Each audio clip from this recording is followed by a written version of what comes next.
देखो इसमें दिया है निम्नलिखित संख्याओं में से प्रत्येक संख्या के लिए वह सबसे छोटी पूर्ण संख्या ज्ञात कीजिए जिससे इस संख्या को गुणा करने पर यह एक पूर्ण वर्ग बन जाए।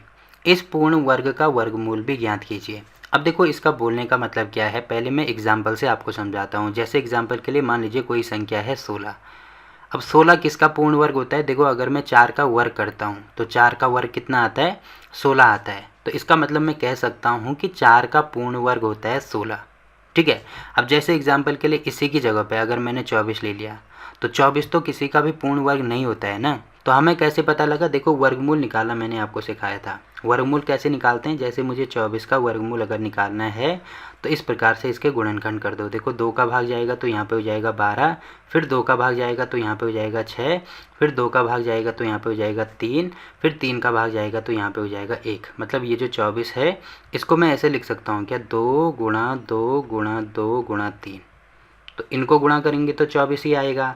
अब अगर मुझे इनका वर्गमूल निकालना है तो क्या होता है, दो संख्याओं के बदले हम एक संख्या लिखते हैं। तो इन दो संख्याओं के बदले मैंने एक संख्या लिख दी है। अब देखो इसमें किसी का भी पेयर नहीं आ रहा है ना, यहाँ पे केवल 2 एक बार आ रहा है। अगर यहाँ पे 2 एक और बार आता तो तब मैं इन दोनों संख्याओं के बदले एक बार 2 और लिख सकता था। वैसे यहाँ पे 3 भी एक बार आ रहा है। मतलब अगर मैं यहाँ पे एक और 3 अगर मेरे पास आता तो इन दोनों तीनों के बदले मैं एक 3 यहाँ पे लिख सकता था। तो तब मैं कह सकता था कि ये जो 24 है इसका वर्गमूल ये आएगा। बट यहाँ पे केवल यही नंबर दिए हैं। जैसे यहाँ पे 16 है तो 16 का अगर मैं गुणनखंड करूँ तो ये हो जाता है 2 गुणा 2 गुणा 2 गुणा 2।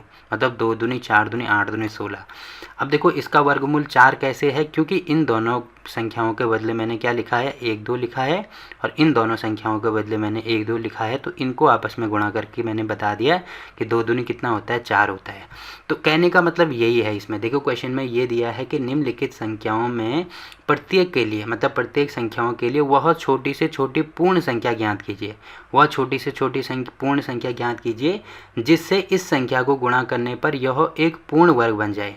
जैसे एग्जाम्पल के लिए ये जो 24 है तो इस 24 में मैं छोटी से छोटी ऐसे कौन सी संख्या से गुणा करूं जिससे कि ये जो 24 है ये पूर्ण वर्ग बन जाए। तो आपको दिख रहा होगा कि यहाँ पे केवल एक बार 2 आ रहा है। तो अगर मैं एक और 2 मुझे यहाँ पे मिलेगा तो मैं इन दोनों 2 के बदले 1 2 लिख सकता हूँ ना।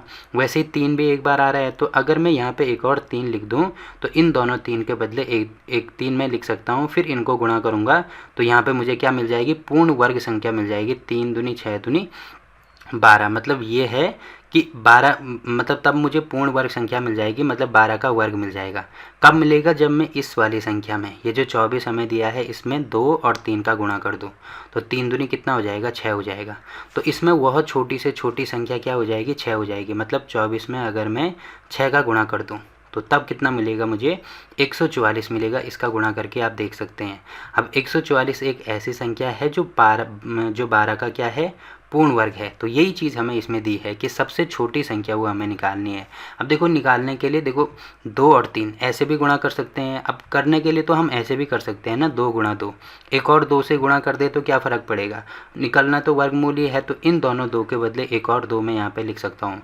बट हमें ज़्यादा नंबर नहीं चाहिए। क्या चाहिए? सबसे छोटी संख्या चाहिए। तो सबसे छोटी संख्या एक तो 2 आ रहा है, एक 3 आ रहा है, फिर इनको गुणा करेंगे तो वो सबसे छोटी संख्या मुझे मिलेगी 6। तो आई होप कि ये चीज़ आपकी समझ में आई होगी। ठीक है। जिससे कि इस संख्या को गुणा करने पर, जिससे कि मतलब वो सबसे छोटी संख्या 6 आ रही है। अब 6 को अगर मैं 24 से गुणा कर दूं तो तब यह एक पूर्ण वर्ग संख्या बनेगी। पूर्ण वर्ग संख्या देखो, अगर मैंने सबसे छोटी संख्या इसमें 6 आ रही है, 6 से अगर मैंने 24 को गुणा कर दिया तो 144 आ रहा है जो कि पूर्ण वर्ग है। किसका पूर्ण वर्ग है? 12 का पूर्ण वर्ग है। तो हमें ये भी दिखाना है कि वो संख्या किसका पूर्ण वर्ग होगा। तो ये चीज़ आपके समझ में आई होगी। अब देखो इसी के बेसिस पे मैं सारे क्वेश्चन को कवर करूँगा। तो एक बार मैं यहाँ पे सारी चीज़ें दिखा देता हूँ। देखो पहला क्वेश्चन इसमें दिया है 252। तो सबसे पहले तरीका मैंने क्या बताया? सबसे पहले इसके गुणनखंड निकाल दो। ठीक है। तो देखो 2 का भाग तो इसमें जाएगा क्योंकि इकाई के अंक में 2 आ रहा है।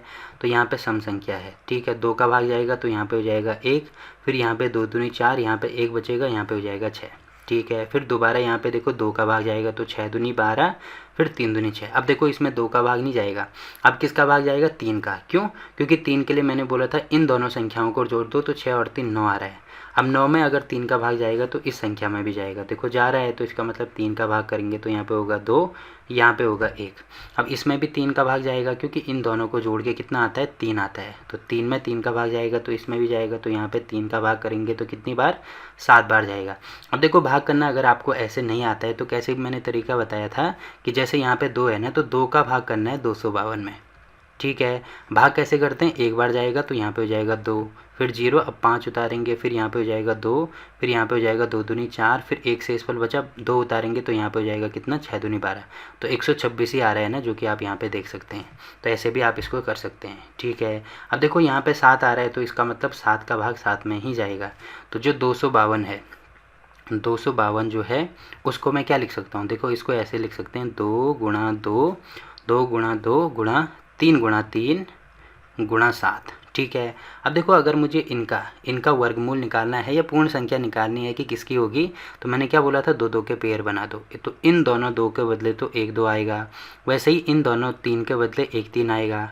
अब देखो यहाँ पे केवल 7 है, तो मतलब अगर मुझे यहाँ पे एक और 7 मिल जाता, एक और 7 यहाँ पे मिल जाता, तो मैं इसके बदले एक और 7 लिख सकता था ना, बट यहाँ पे 7 तो नहीं है, तो इसका मतलब यहाँ पे मुझे इससे ये जो पूरी संख्या है इसको किससे गुणा करना पड़ेगा? इस पूरी संख्या को 7 से गुणा करना पड़ेगा, तभी मुझे वो संख्या मिल पाएगी।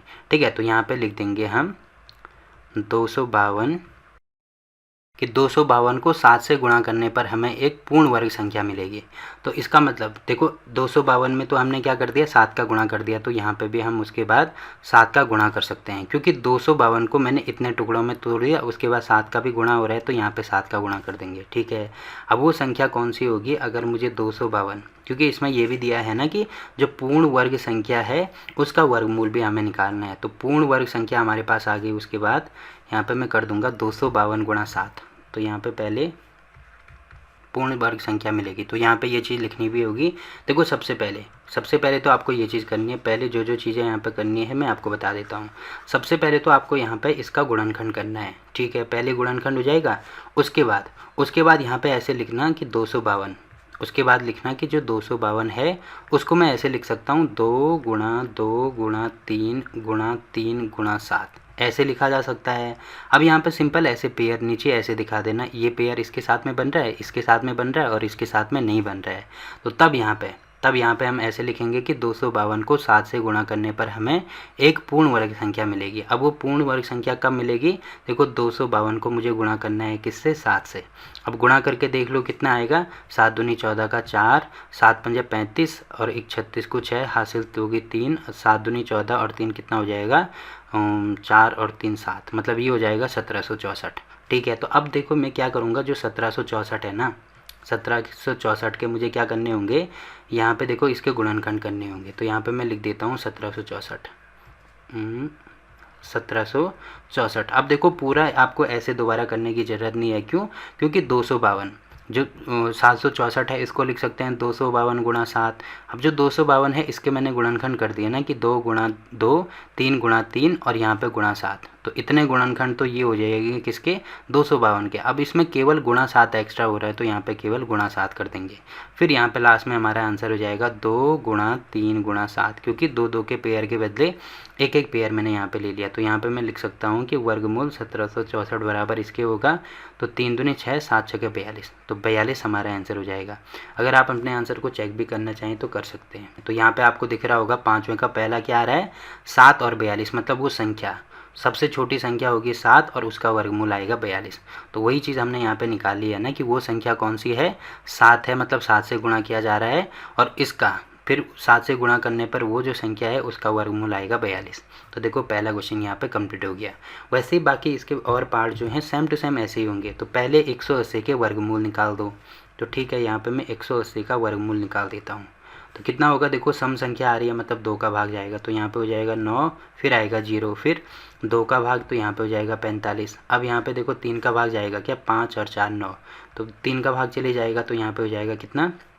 3 एकम 3 और 3 पंजा 15। ठीक है, फिर दोबारा 3 का भाग जाएगा तो यहाँ पे हो जाएगा 5, फिर दोबारा यहाँ पे देखो 3 का भाग नहीं जाएगा, 5 का जाएगा तो यहाँ पे हो जाएगा 1।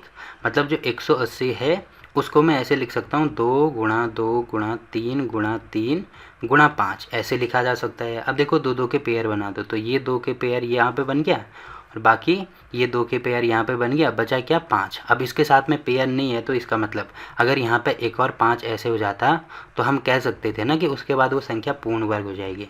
तो इसीलिए हमें यहाँ पे क्या करना होगा, 5 से गुणा करना होगा। ठीक है, तो यहाँ पे हम यही चीज़ लिखेंगे कि 180 को अगर मैं 5 से गुणा करता हूँ करने पर प्राप्त संख्या पूर्ण वर्ग संख्या होगी। ठीक है, तो सबसे छोटी संख्या तो वो होगी 5, मतलब 5 से गुणा किया जा रहा है।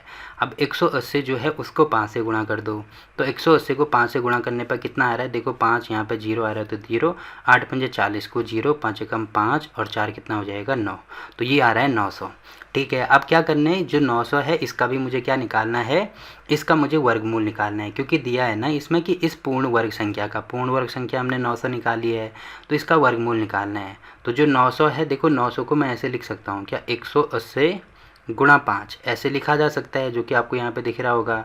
अब 180 के तो यहाँ पे मैंने गुणनखंड निकाल रखे हैं, ये हो जाएगा 2 गुणा 2 गुणा 3 गुणा 3 गुणा 5, तो ये तो हो गया 180 के गुणनखंड, साथ में गुणा 5 ये भी हो रहा है तो यहाँ पे हो जाएगा गुणा 5। अब आपको यहाँ पे दिख रहा होगा 2 2 के पेयर हम बनाएंगे इसके, इन 2 के बदले में 1 2 लिखूँगा, ये 2 3 के बदले में 1 3 लिखूँगा और ये 2 5 के बदले में 1 5 लिखूँगा। तो अब इनको गुणा कर दो, तो यहाँ पे मैं लिख सकता हूँ कि जो 900 है इसका जो वर्गमूल होगा वो किसके बराबर होगा, ये हो जाएगा 2 गुणा 3 गुणा 5 के, तो 5 3 15 दूनी कितना हो जाएगा 30, तो 30 यहाँ पे हमारा आंसर हो गया। ठीक है, अब अपने आंसर को चेक भी करना है तो आप यहाँ पे देख सकते हैं 5 और 30 आ रहा है, तो सबसे छोटी संख्या कौन सी होगी, वो 5 होगी और इसका वर्गमूल कितना आएगा 30 आएगा। ठीक, तो देखो दूसरा पार्ट भी इसका हो गया। अब अगला पार्ट इसमें यही दे रखा है, देखो ये वाला आपको दिख रहा होगा। पहले सबसे पहले क्या निकालेंगे, इसका गुणनखंड निकालेंगे। ठीक है, तो गुणनखंड निकालेंगे तो यहाँ पे आपको दिख रहा होगा सम संख्या है मतलब 2 का भाग चले जाएगा, तो 2 का भाग करेंगे तो यहाँ पे हो जाएगा 5, फिर देखो इसमें भाग नहीं जाता है तो यहाँ पे 0 होगा और यहाँ पे जाता है तो यहाँ पे हो जाएगा 4। अगर ये चीज़ समझ में नहीं आ रही तो सिंपल सा भाग करके देख लो, भाग करके देखो कितना आ रहा है, 5 बार भाग जाएगा तो 5 दूनी यहाँ पे 10 होगा, शेषफल होगा 0। अब देखो 0 यहाँ पे ऐसे उतारेंगे तो यहाँ पे इसका कोई फ़ायदा नहीं है ना, मतलब इसमें भाग नहीं जाएगा, तो उसके बाद 8 उतारना पड़ेगा। तो कब उतारेंगे, क्योंकि एक बार 0 उतारा एक बार 8 उतारा, तो उसके लिए मैंने बोला था यहाँ पे एक और 0 बढ़ाते हैं, या ये आपको पता होगा। अब इसमें भाग करेंगे तो कितनी बार जाएगा, 4 बार, तो वही चीज़ हमने यहाँ पे लिखी है। फिर देखो दोबारा सम संख्या आ रही है, मतलब 2 का भाग जाएगा तो यहाँ पे हो जाएगा 2, फिर यहाँ पे होगा 5, यहाँ पे होगा 2, दोबारा सम संख्या आ रही है तो यहाँ पे हो जाएगा 2, तो ये होगा 1, फिर ये होगा 2, फिर 12 आ रहा है तो यहाँ पे हो जाएगा 6, फिर 2 का भाग करेंगे तो यहाँ पे आपको दिख रहा होगा 6 दूनी 12 और फिर यहाँ पे आएगा 3। अब देखो 2 का भाग नहीं जाएगा क्योंकि इकाई के अंक में सम संख्या नहीं आ रही है, इकाई के अंक में 3 आ रहा है, तो इसका मतलब अब देखो 2 का तो नहीं जाएगा, 2 के बाद 3 आता है, तो 3 का कैसे ट्राई करना है, ये जो अंक है इनको जोड़ना है, तो 6 और 3 9। अब देखो 9 में 3 का भाग जाता है, मतलब इसमें भी जाएगा, तो यहाँ पे हो जाएगा 3, तो 3 दूनी 6 3 एकम 3। अब इसमें दोबारा देखो 2 और 3 आ रहा है, तो 3 में 3 का भाग जाता है, इसीलिए इस संख्या में भी जाएगा, तो दोबारा 3 का करेंगे तो यहाँ पे हो जाएगा 7। अब 7 आ रहा है तो इसका मतलब इसमें 7 का ही जाएगा, तो यहाँ पे हो जाएगा 1। तो जो 1008 है उसको मैं क्या लिख सकता हूँ, 1 2 3 4, 4 बार तो 2 आ रहा है, ठीक है। उसके बाद 1 2, 2 बार तो 3 आ रहा है, ठीक है। उसके बाद एक बार 7 आ रहा है तो यहाँ पे मैं 7 लिख दूँगा। अब मुझे पेयर बनाने पड़ेंगे, तो इन दोनों के बदले में मतलब पेयर बना सकता हूँ। वैसे ही देखो 2 1 2 3 4 बार आ रहा था ना, तो एक बार और यहाँ पे लिख देंगे गुणा 2, तो इन दोनों के पेयर बन गए, फिर इन दोनों के भी बन गए, और यहाँ पे केवल 7 छूट रहा है। मतलब अगर मैं यहाँ पे 7 का गुणा कर दूँ या यहाँ पे गुणा 7 होता तो मुझे पूर्ण वर्ग संख्या मिल जाती। तो ठीक है, यहाँ पे लिखना होगा कि जो 1008 है उसको उससे किससे गुणा करना है, 7 से गुणा करने पर, जैसे मैंने ऊपर लिखा है ना, तो सेम टू सेम सारी चीज़ें वही आपको लिखनी है। मैं यहाँ पे केवल इतना लिख रहा हूँ, आप पूरा लिखेंगे, ठीक है। तो अब क्या करेंगे, जो 1008 है उसको 7 से गुणा कर देंगे, ठीक है। तो यहाँ पे कितना होगा, 8 से 10 56, 56 ये हो गया, 2 अंक आगे, उसके बाद 7 0 और यहाँ पे हो जाएगा 7। तो ये जो संख्या है ये संख्या पूर्ण वर्ग संख्या हमें मिल गई, ठीक है। अब देखो ये जो संख्या है इसका अगर मुझे वर्गमूल निकालना है तो कैसे निकालेंगे, ये आपको पता होगा। इसके बदले में ऐसे लिख सकता हूँ क्या, 1008 गुणा 7, बिल्कुल लिखा जा सकता है। अब आपको दिख रहा होगा 1008 के हमने गुणनखंड यहाँ पे कर रखे हैं, कितना है, 2 गुणा 2 गुणा 2 गुणा 2, ठीक है, गुणा 3 गुणा 3, ठीक है, गुणा 7। तो ये तो हो जाएंगे इतने गुणनखंड इसके। अब यहाँ पे गुणा 7 भी है तो गुणा 7 कर देंगे। उसके बाद 2 2 के पेयर बना दो, तो देखो इन 2 के बदले 1 2, इन दोनों के बदले 1 2, इन 3 के बदले 1 3 और इन दोनों 7 के बदले 1 7। तो इसका मतलब अगर मुझे इसका वर्गमूल निकालना है, वर्गमूल ऑफ 7056, तो इसका वर्गमूल किसके बराबर आएगा? आपको यहाँ पे दिख रहा होगा 2 गुणा 2 गुणा 3 गुणा 7। ठीक है, तो इनको सॉल्व करेंगे तो 2 दूनी 4 और 7 ही 21। अब 21 का गुणा 4 के साथ में करेंगे तो 4 एकम 4, 4 दूनी 8, मतलब 84 हमारा आंसर होगा। अब अपने आंसर को चेक भी करना है तो 7 और 84 आएगा। ठीक है, तो यहाँ पे आप देख सकते हैं 7 और 84, 84 आ रहा है। तो देखो ये वाला क्वेश्चन भी हो गया। बाकी देखो इसका अगला पार्ट हमें क्या दिया है, अगला पार्ट जैसे ये वाला है, तो इसमें भी वही चीज़ करना है। सबसे पहले वर्गमूल निकालेंगे तो यहाँ पे हो जाएगा 2028। ठीक है, अब यहाँ पे सबसे पहले मैं 2 का भाग करूँगा तो यहाँ पे कितना हो जाएगा 10 और यहाँ पे कितना हो जाएगा 1 और 4। इसको मैं जल्दी जल्दी कर रहा हूँ, ठीक है, क्योंकि ये सारी चीज़ें मैं आपको पहले ही बता चुका हूँ। तो फिर यहाँ पे 2 का भाग जाएगा तो यहाँ पे हो जाएगा 5, फिर यहाँ पे हो जाएगा 7 दूनी 14, फिर यहाँ पे दोबारा 2 का भाग जाएगा तो यहाँ पे होगा 2 5 और 2 का भाग नहीं जाएगा यहाँ पे, सॉरी ये मैंने गलत कर दिया यहाँ पे, क्योंकि यहाँ पे 7 आ रहे हैं ना तो उसके बाद तो यहाँ पे 2 का भाग तो नहीं जाएगा। ठीक है, तो इसको मैं यहाँ से हटा देता हूँ। अब देखो 2 का भाग नहीं जाएगा तो 3 का ट्राई करेंगे, तो 3 के लिए 7 और 5 12, मतलब 3 का भाग चली जाएगा। तो यहाँ पे कितना हो जाएगा 3 एकम 3, फिर 2 बचा तो 6 3 18, फिर 2 बचा तो यहाँ पे हो जाएगा 9। ठीक है, अब देखो 16 आ रहा है, 169 आ रहा है, तो 169 मतलब उसमें 169 किसका वर्ग होता है? 13 का वर्ग होता है। तो उसके बाद तो इसमें 13 का ही जा सकता है, क्योंकि 13 क्या है, एक विषम संख्या है। ठीक है, तो यहाँ पे 13 का भाग जाएगा तो यहाँ पे हो जाएगा 13, फिर दोबारा 13 का भाग जाएगा तो यहाँ पे हो जाएगा 1। तो ये है 2028। इसका गुणनखंड हमने कर दिया 2 गुणा 2 गुणा 3 गुणा 13 गुणा 13।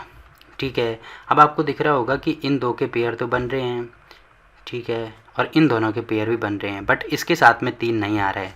तो इसका मतलब ये जो 2028 है उसको मुझे 3 से गुणा करना पड़ेगा। तो एक संख्या, तो सबसे छोटी संख्या मुझे मिल गई यहाँ पे 3, और अगर मुझे क्या करना है, इसका अगर मुझे वर्गमूल निकालना है तो 2, तो इन 2 के बदले 1 2, फिर इन 13 के बदले 1 3 और इन दोनों 3 के बदले 1 3, तो 3 दूनी 6 गुणा 13, तो 13 छक्का कितना होता है 78। तो 78 हमारा आंसर हो जाएगा। तो 3 और 78, यहाँ पे देखो कितना है 3 और 78। ठीक है, देखो मैं यहाँ पे इसको शॉर्ट में कर रहा हूँ, जैसे ऊपर मैंने क्वेश्चन किए थे ना, आप उसी हिसाब से इनको करेंगे। ठीक, तो देखो ये वाला क्वेश्चन भी हो गया।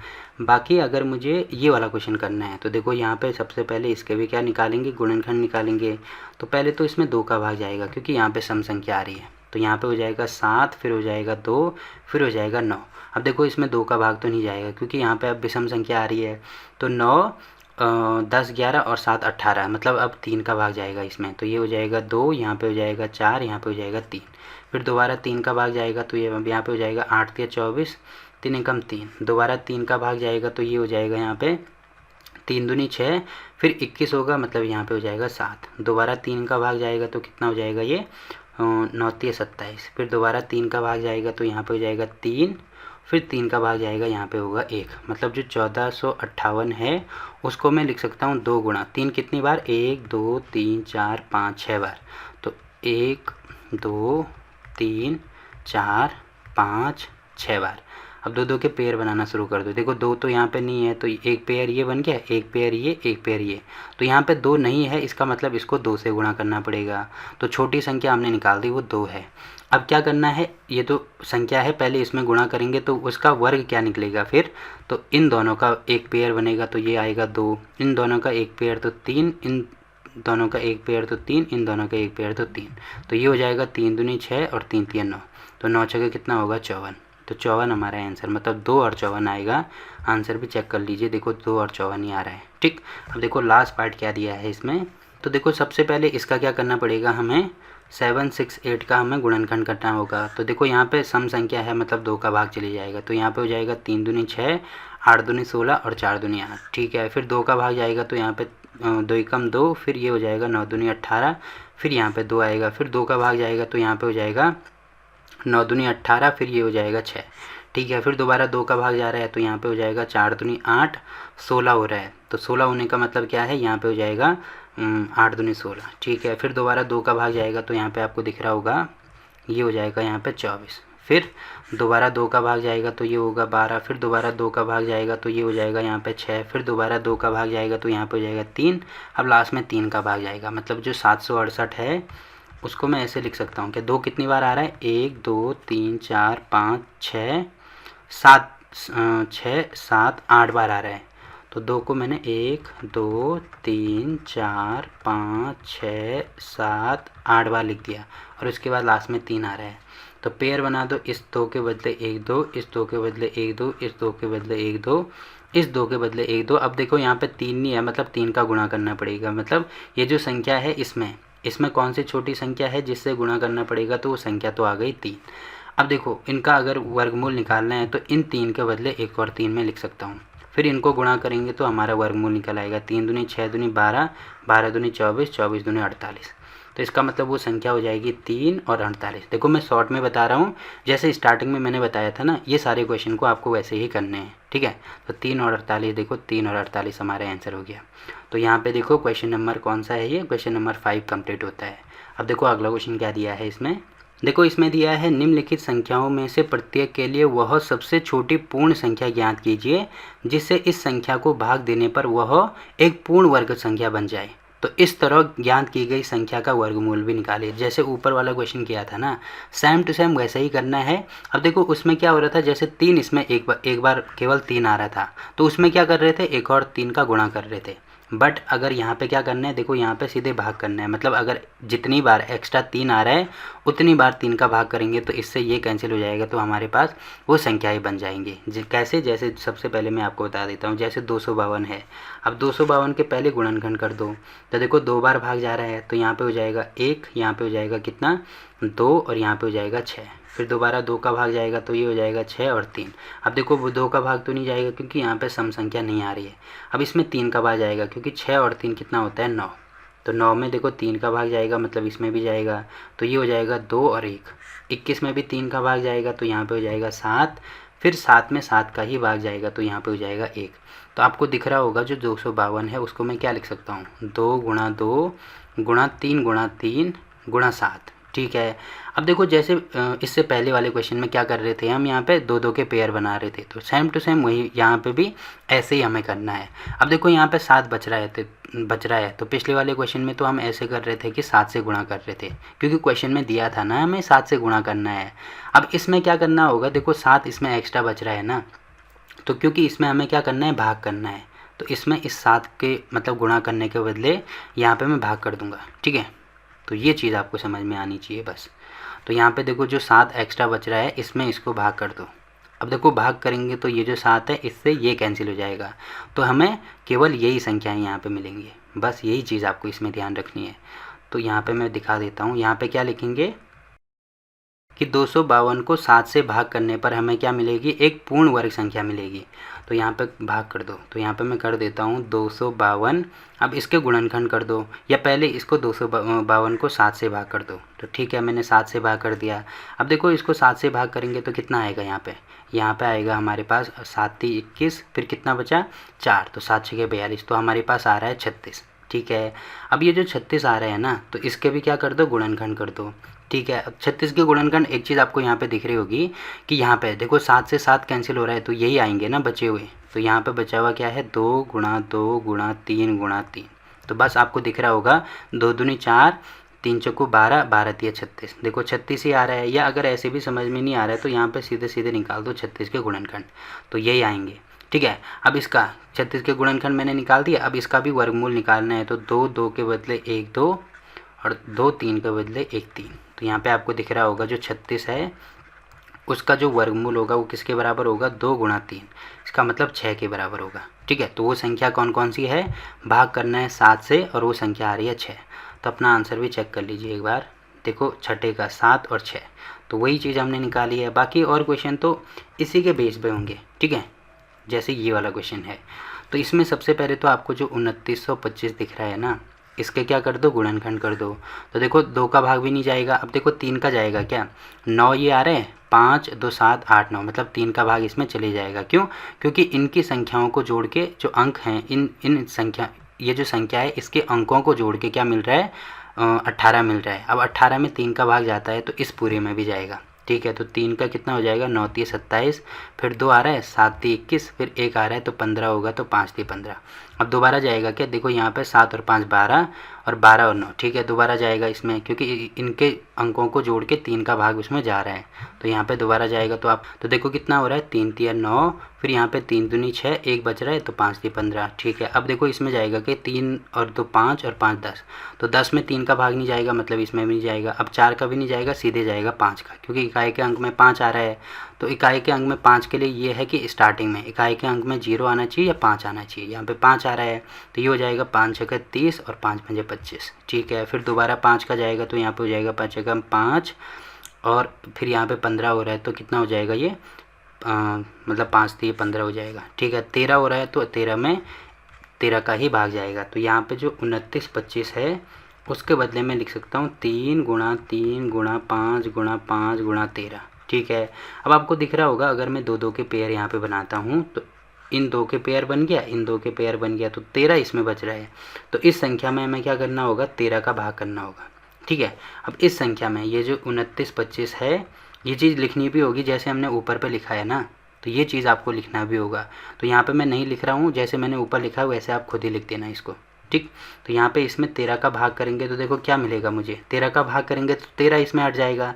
तो यहाँ पे देखो ना, 3 3 9 और 5 पंजे 25, तो 25 दशंगे कितना होता है, 25 को 100 होता है, तो 25 8 होगा 200 और 25 नंबर 225, तो यहाँ पे आएगा 225, ठीक है।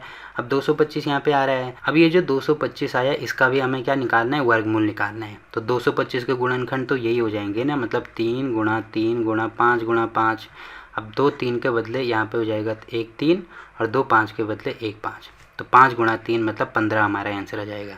तो इसका जो वर्गमूल होगा वो किसके बराबर होगा, 15 के बराबर होगा, ठीक है। तो वो संख्या कौन सी है, 13 से भाग करना है और वर्गमूल आ रहा है 15, तो 13 और 15, देखो 13 और 15 आ रहे हैं, ठीक। तो देखो यहाँ पे इसका दूसरा पार्ट भी कंप्लीट हो गया। अब अगला क्वेश्चन इसमें देखो क्या दिया है, 396 दिया है। देखो ये आपके लिए काफ़ी छोटी संख्या है, ये आपके लिए होमवर्क है। बाकी इनको मैं आपको बता देता हूँ, जैसे ये वाला है तो ये है 26 45। तो यहाँ पे क्या करना होगा, सबसे पहले देखो 2 का भाग तो नहीं जाएगा क्योंकि यहाँ पे सम संख्या नहीं आ रही है। अब 3 का ट्राई करेंगे तो ये हो जाएगा 6 और 2 8 और 4 12 और 5 कितना हो जाएगा 17। तो इसका मतलब 3 का भी नहीं जा रहा है, क्योंकि 17 में नहीं जाता है तो इसमें भी नहीं जाएगा। अब सीधे जाएगा 5 का, क्यों, क्योंकि इकाई के अंक में 5 आ रहा है और 5 की भाज्यता का नियम ये होता है कि स्टार्टिंग में यानी इकाई के अंक में 0 और 5 अगर हो तो 5 से चले जाएगा, ठीक है। तो यहाँ पे कितना हो जाएगा, यहाँ पे मैं लिख देता हूँ 5 पंजे 25, 25 हो गया, 1 शेष बचा 14 बचा, तो 5 दूनी 10, फिर 4 तो यहाँ पे हो जाएगा 9, ठीक है। तो 529 हो रहा है। अब ये जो 529 आया ना, तो इसमें किसका भाग जाएगा, देखो इसमें अब सीधे जाएगा 23 का। 23 का क्यों जाएगा, क्योंकि 23 एक अभाज्य संख्या है, बाकी और इसमें किसी का भी नहीं जा सकता। तो यहाँ पे मैं लिख देता हूँ सीधे कितना 23, फिर इसमें ये जो 23 है इसमें दोबारा 23 का जाएगा तो यहाँ पे हो जाएगा 1। मतलब ये जो यहाँ पे 26 45 आपको दिख रहा है, इसको मैं लिख सकता हूँ 5 गुणा 23 गुणा 23, ठीक है। अब आपको दिख रहा होगा कि 2 2 के पेयर बनाने हैं, तो इसके साथ में तो 2 का पेयर नहीं बनेगा ना, मतलब इसको अगर मैं 5 से भाग कर दूँ तो हमारे पास ये और ये कैंसिल हो जाएगा, ठीक है। तो यहाँ पे भी लिखना भी होगा कि 2645 को 5 से भाग करने पर पूर्ण संख्या मिलेगी। अब वो पूर्ण संख्या कौन सी होगी, वो पूर्ण संख्या होगी 2645 को भाग कर दो 5 से। अब इसको भाग करके कितना मिलेगा मुझे मिलेगा 529। अब देखो 529 का अगर मुझे वर्गमूल निकालना है तो 529 को मैं लिख सकता हूँ 23 गुणा 23, क्योंकि यहाँ पे आपको केवल ये ध्यान रखना है कि जब इसको इससे काट दिया तो केवल ये दोनों तो बचेंगे। तो एक तो 23 बच रहा है, दूसरा भी 23 बच रहा है। अब पेयर बना दो तो इन दोनों पेयर के बदले एक 23 में लिख सकता हूँ, तो हमारा आंसर आएगा 5 और 23। अब अपने आंसर को चेक भी करना है तो देखो 5 और 23 ही आ रहा है, ठीक। तो देखो ये वाला क्वेश्चन भी हो गया। अब देखो अगला क्वेश्चन क्या दिया है इसमें, तो देखो इसमें ये वाली संख्या है, क्या है 2800। अब 2800 यहाँ पे मैं सबसे पहले इसके गुणनखंड निकाल लूँगा। तो देखो यहाँ पे सम संख्या है तो 2 का भाग चले जाएगा, तो ये हो जाएगा यहाँ पे 1 और यहाँ पे हो जाएगा 4, यानी 1400 ये हो गया, ठीक है। फिर दोबारा 2 का भाग करेंगे तो फिर यहाँ पे 700 हो गया, फिर दोबारा 2 का भाग करेंगे तो यहाँ पे हो जाएगा 350। ठीक है। फिर दोबारा 2 का भाग करेंगे तो यहाँ पे हो जाएगा 2 एकम 2, फिर 15 तो यहाँ पे हो जाएगा 7 और फिर यहाँ पे हो जाएगा कितना 10, तो यहाँ पे हो जाएगा 175। अब देखो इसमें 3 का भाग जाएगा क्या, तो ये हो जाएगा 7 और 1 8 और 5, 8 और 5 13 होता है। अब देखो 13 में 3 का भाग नहीं जाता, मतलब इसमें भी जाएगा तो सीधे जाएगा 5 का, क्योंकि यहाँ पे 5 आ रहा है। तो ये हो जाएगा 5 × 15, 5 × 15, ठीक है। बचा कितना 2, तो 5 × 5 = 25। फिर दोबारा 5 का भाग जाएगा तो यहाँ पे हो जाएगा 7 × 5 = 35। फिर यहाँ पे दोबारा 7 का भाग जाएगा तो यहाँ पे हो जाएगा 1। मतलब ये जो 2800 है उसको मैं लिख सकता हूँ 2 × 2 × 2 × 2 × 5 × 5 × 7। देखो 2 1 2 3 4, 1 2 3 4, 5 भी 2 बार, 5 भी 2 बार, 7 एक बार, तो 7 एक बार। अब अगर मैं यहाँ पे पेयर बनाता हूँ तो ठीक है, पेयर बना दो। तो यहाँ पे दिख रहा होगा 7 एक्स्ट्रा आ रहा है, तो यहाँ पे लिखेंगे 2800 को 7 से भाग करने पर जो संख्या है वो प्राप्त संख्या जो है वो पूर्ण वर्ग होती है। तो इसको 7 से, जो 2800 है ना, उसको कर दो 7 से भाग। अब इसको 7 से भाग करेंगे तो एक तो तरीका ये है कि 7 से भाग कर दो, तो यहाँ पे आएगा 400। एक तरीका ये है। दूसरा तरीका ये है कि देखो 7 से इसमें भाग कर दिया तो मतलब 7 तो नहीं आएगा, बाकी ये संख्याएं आएंगी, तो इनको गुणा करके देख लो। देखो 2 दूनी 4, फिर 2 दूनी 4, 5 × 5 = 25, तो 400 को कितना हो जाएगा 16 × 25, या ऐसे कर सकते हैं 2500 को कितना हो जाएगा, ये 100 हो जाएगा। उसके बाद गुणा 4 करेंगे तो 400, वही चीज़ आ रही है। अब देखो ये जो 400 संख्या आई, इसके भी मुझे क्या निकालने हैं, गुणनखंड निकालने हैं। क्यों? क्योंकि इसका वर्गमूल निकालना है। तो 400 के वर्गमूल आपको यहाँ पे दिख रहा होगा, वर्गमूल नहीं गुणनखंड आपको दिख रहा होगा, ये सारे हो जाएंगे। क्यों? क्योंकि इसमें से 7 तो हट गया, बाकी ये बचे ना, तो इनको यहाँ पे लिख दो 2 2 2 2, उसके बाद 5 5। अब यहाँ पे 2 2 के पेयर बनाना शुरू कर दो, तो इन 2 के बदले 1 2, इसके बदले भी 1 2, इसके बदले 1 5, ठीक है। अब देखो जो 400 है इसका जो वर्गमूल है इसको मैं लिख सकता हूँ 2 × 2 × 5, तो ये हो जाएगा 2 दूनी 4, 5 × 20, तो यहाँ पे 20 हमारा आंसर जाएगा, ठीक है। तो 7 और 20 आना चाहिए, तो आपको दिख रहा होगा 7 और 20 आ रहा है, ठीक। तो देखो ये वाला क्वेश्चन भी हो गया। बाकी देखो इसमें कौन सा क्वेश्चन बचा हुआ है, ये लास्ट वाला क्वेश्चन जो बचा हुआ है ये आपके लिए होमवर्क है। तो 2 होमवर्क हो गया आपके लिए, एक तो ये वाला, एक ये वाला, और आप कमेंट करके बताएंगे कि इसका कितना आंसर आ रहा है, ठीक है। तो यहाँ पे देखो क्वेश्चन नंबर 6 भी कंप्लीट होता है।